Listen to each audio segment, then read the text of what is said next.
It is 1 game all now in the second set. First set to Lendl, easily 6 games to 1. That's the first game. McEnroe has won in the second set. On serve, Lendl will serve.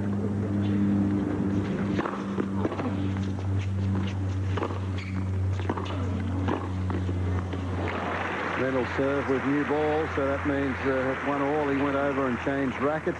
It's a new racket, and that's one of the few times we've seen him get in there and knock off the volley. Big difference between Lendl's racket bag and McEnroe's. Lendl's are all strung exactly the same. McEnroe has about 8 different rackets in his bag with about 5 different tensions, and he just accordingly, depending on how he feels he's hitting the ball, if he needs more pace, if he needs more touch, he checks him out on changeovers.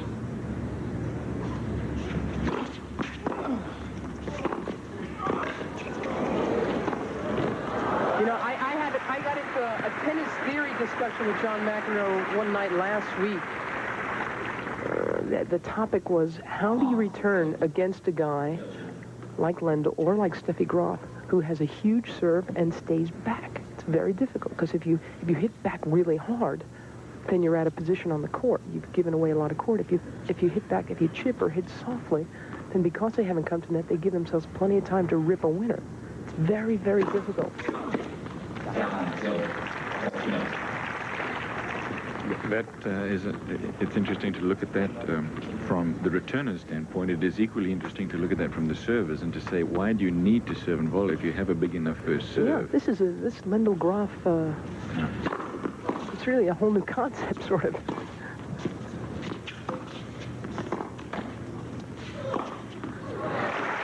Lendl was waiting for an overrule from Bruno Ribot there halfway through that rally from the back court.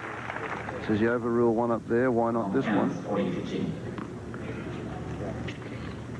I like the soft court play, Fred, as you well know, but for another reason, that is there is a mark, and on this court here, there's just no mark. There's no way that you can overrule effectively.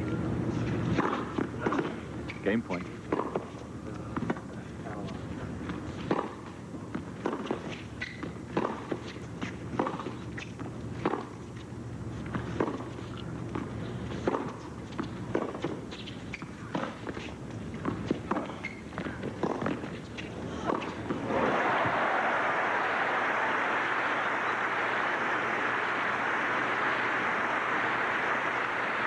One of the better points from McEnroe here. Good lengthy rally, gets the short one, does what he does best, into the net. This time he gets back into good position for the overhead and hits it to the open court. McEnroe's got to have better starts against Lendl's serve. Once he gets into it, he can put some points together. But look at this, Lendl's still got a game point.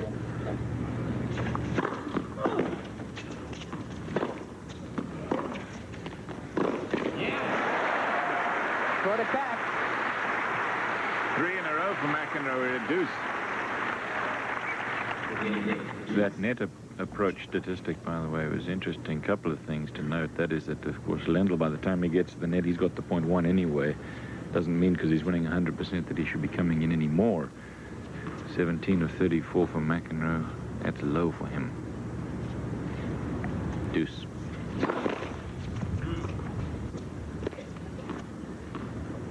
Opportunity now.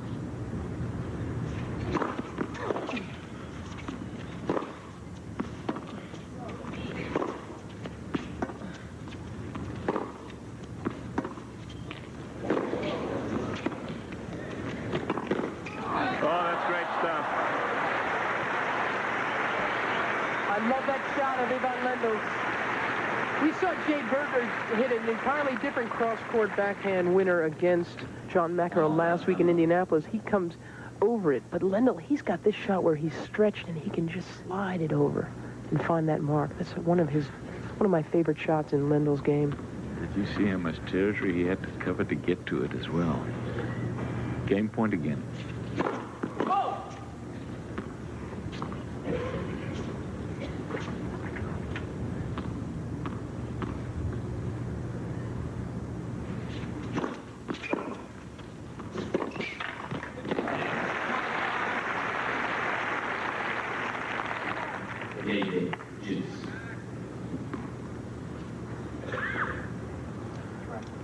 McEnroe's just got to keep on track, keep attacking, because he can't win from the back of the court. You've got to stick to the game plan, knowing that that is the way to be successful if Lendl misses a few.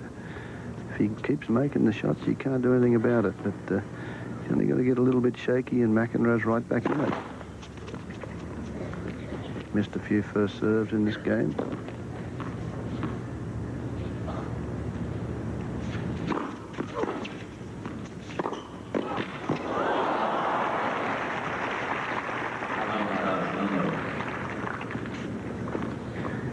McEnroe doing the right thing, only it was a great second serve from Lendl, good depth, which then McEnroe didn't have the shot that he wanted to go in, but he'd committed to the fact that he was on his way in off the return. Game point.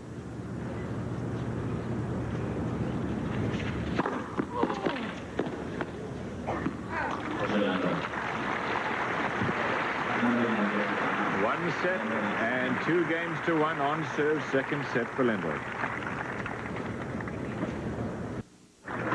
Tony Roach, probably one of the greatest doubles players of all time. He's that left-hander. You can see he had surgery on left arm. He's got to be pretty happy with the way things. Look at that muscle there.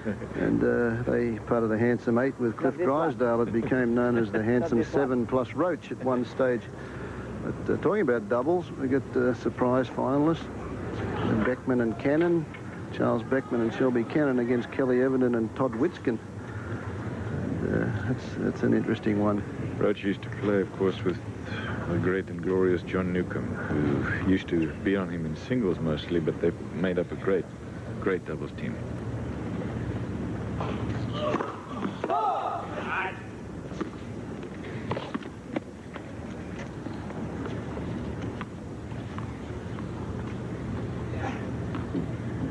Two games to one for Lendl. McEnroe serving second set. Lendl won the first 6-1.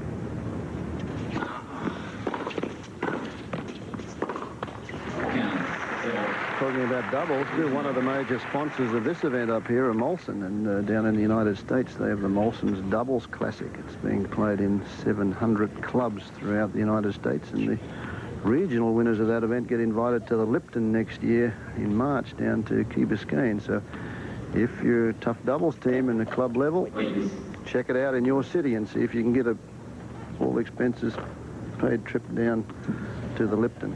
You'll see Fiery Fred down there because he's the spokesman for that event. Fred, you going to play in it? If I can get a wild card.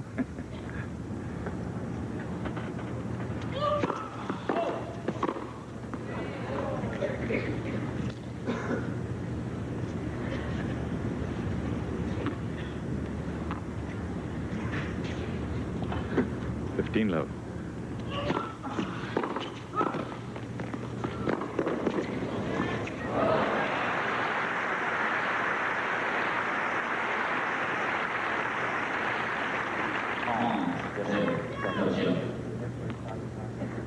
You know McEnroe's not going to go away. He's just got to keep this up, and that's a little bit better depth on the volley. So just a defensive shot from Ivan Lendl there from way back behind the baseline.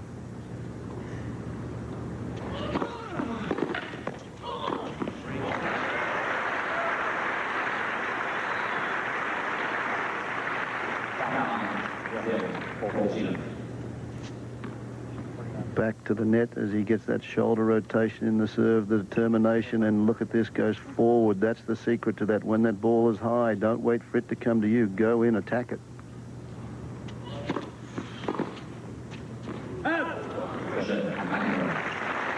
Back even, second set, 2 games